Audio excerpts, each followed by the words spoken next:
एक बहुत ही घना जंगल था। उसमें एक महात्मा जी रहते थे। जंगल एक नदी के बीच में था और नदी के दोनों किनारों पर दो राजा रहते थे। नो राजा एक दूसरे के दुश्मन थे। दोनों एक दूसरे को देखना पसंद नहीं करते थे। लेकिन एक बात दोनों के लिए एक ही था कि कोई भी काम के लिए वो एक बार महात्मा जी के पास जरूर आते थे। दोनों राजाओं में गुस्सा बढ़ गया और दोनों ने सोच लिया अब युद्ध से ही निपटारा होगा। सबसे पहले जो राजा महात्मा जी के पास पहुंचा और सारी बात को बताया तो महात्मा जी ने बोला, राजन, आपके भाग्य में यह युद्ध हारना लिखा है। राजा बहुत ही उदास हो गया और आशीर्वाद लेकर अपने महल में आ गया और सबसे बोला, कफन बांध कर ही निकलो, जो होगा देखा जाएगा।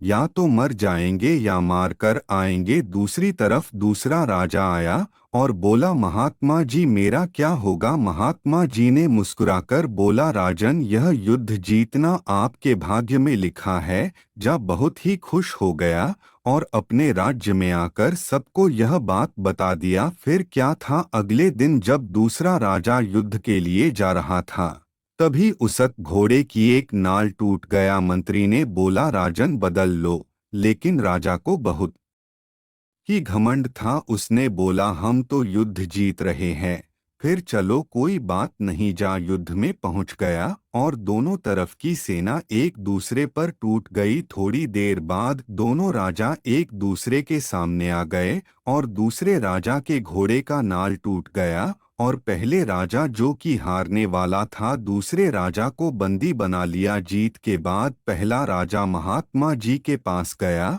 और बोला, आपने तो बोला था मैं हार जाऊंगा, लेकिन मैं तो जीत गया। फिर महात्मा जी ने बोला, राजन, आपके भाग्य में यही लिखा था, लेकिन आपने अपने मेहनत से अपने भाग्य को भी बदल दिया। दोस्त, तो इस कहानी से हम लोगों को यही सीख मिलता है कि भाग्य भी उनके साथ होती है जो लोग मेहनत से काम करते हैं।